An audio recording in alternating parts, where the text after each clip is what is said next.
সিন্ডিকেটের কথা বলছেন আপা। সিন্ডিকেট গত 16 বছর যাবৎ সিন্ডিকেট কারা লালন করছে? আওয়ামী লীগ পতিত সরকার।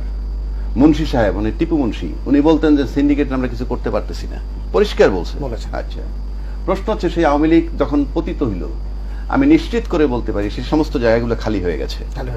চাঁদাবাজি বলেন, সিন্ডিকেট বলেন, কিন্তু সেই শূন্যস্থান পূরণ করেছে কারা?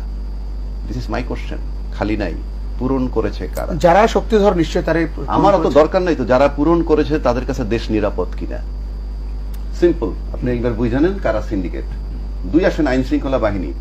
2টা কারণে সক্রিয় হবে আইন শৃঙ্খলা বাহিনী। Number 1, if Yunus is removed, কালকে ইউনুস সাহেবের ধাক্কা দা বাইর করে দেন, রাজ্জাকিরে বসান, সমস্ত প্রশাসন নামবে, আরামসে কাজ করবে। তাহলে কি আমি বেশি যোগ্য? নো, আমাকে ভর্তা বানাইতে পারবে প্রশাসন। এই জন্যে ইউনুস সাহেবের লোম টাচ করতে পারতেছে না কেউ। বাংলাদেশে ইউনুস সাহেবের লোম টাচ করার কোনো লোক নাই। আমি যদি প্রধান উপদেষ্টা আর ইউনুস সাহেব যদি স্বরাষ্ট্র উপদেষ্টা বানায় রাখি, তাও একই কাজ হবে। His presence in the state is enough. আরেকটা যদি বলেন যে ইউনুস সাহেব থাকবে না, নির্বাচন হবে, ইউনুস সাহেব থাকবে অন্য কোন প্রক্রিয়ায়, রাষ্ট্রপ্রধানরে সরাই দেন, তাতে আইন শৃঙ্খলা বাহিনী কাজ করবে। কারণ আইন শৃঙ্খলা বাহিনী দেখতেছে অর্ধেক আমাদের আছে। কারণ গেজেট অফিসারের চাকরি যায় রাষ্ট্রপতির কলমের খোঁচায়, চাকরি অ্যাপয়েন্টমেন্ট হয় তার কলমের খোঁচায়। হি ইজ অ্যালাইভ, সে আছে। সুতরাং ভয় তাদের কম। আপনি চাকরিচ্যুত করতে পারতেছেন না, স্বাক্ষরটা কিন্তু রাষ্ট্রপতি করবে। এবং আমরা অতীত দেখছি যখন মাঠে মার্শাল মানে আর্মি নামে, তারপরে কাজ হয় না। This is first time. MSTC power দেওয়ার পরও যখন আর্মি কাজ করতে পারে না, নাথিং, এটা আই ওয়াশ, সিগন্যাল আছে করবা না, তা নাহলে হয় না কেন? মাই কোশ্চেন ফিনিশ নেই। এবার আসেন আপনার 3টা চ্যাপ্টার।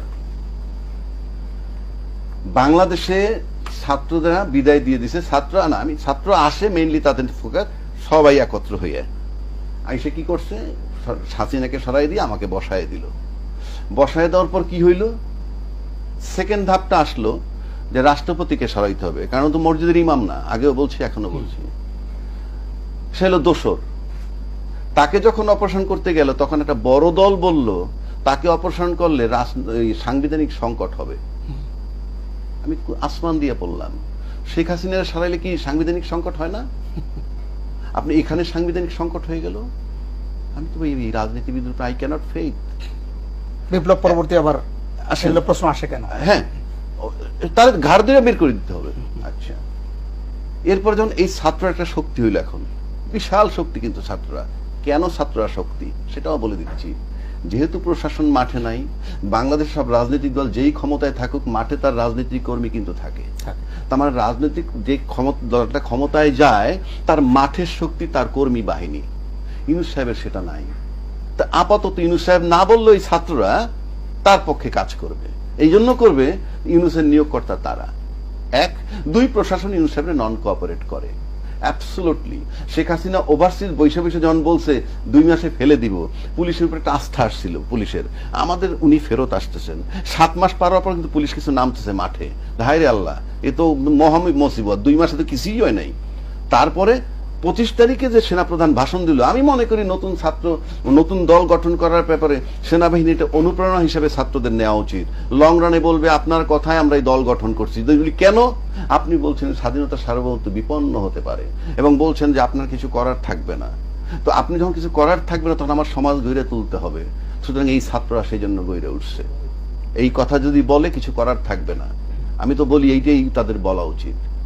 2 নম্বর, শেষ পর্যায়ে চলে আসছি আমরা, সময় একেবারে। 2 নম্বর আসেন, এখন বলছেন কারা কারা সংস্কার চায়, কারা কারা স্থানীয় নির্বাচন আগে চায়, কারা বিচার আগে চায়। ত্রিমুখী লড়াই হবে।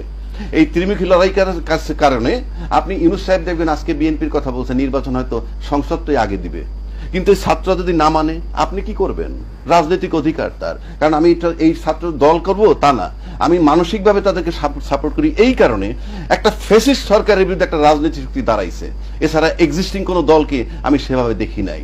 সব দলের একত্র উচিত ছিল একটা জায়গায়, যে শেখ হাসিনার এবং ওই স্বৈরাচারের বিচারটা অন্তত করো। সেই একটা জায়গায় যদি একমত হইতো, এই ছাত্র দল গঠন করতে নাও পারতো। সুতরাং এই ছাত্র দল গঠন করার দায় ওদেরকে নিতে হবে, যারা এক্সিস্টিং দলগুলো ছিল। সুতরাং এটার দায় তারা। এখন ইউনুস সাহেব যদি নির্বাচন দেয়, আমি মোটামুটি নিশ্চিত নির্বাচন হওয়ার সম্ভাবনা খুবই কম। কারণ তিনটা ফোর্স প্যারালালি চলবে। ছাত্রদের একটা ফোর্স, এই রাজনীতিবিদদের একটা ফোর্স, পাশাপাশি আপনি যদি মনে করেন মাঠে যে আইন শৃঙ্খলা বাহিনী নাই, সেখানে সেনাবাহিনীর প্রধান, উনি একটা রেজিমেন্টেড ফোর্স, উনি একটা শক্তি। ওনার Of course. এই তিনটা সমন্বয় না হওয়া পর্যন্ত আপনি বাংলাদেশের নির্বাচন অনিশ্চিত। আমি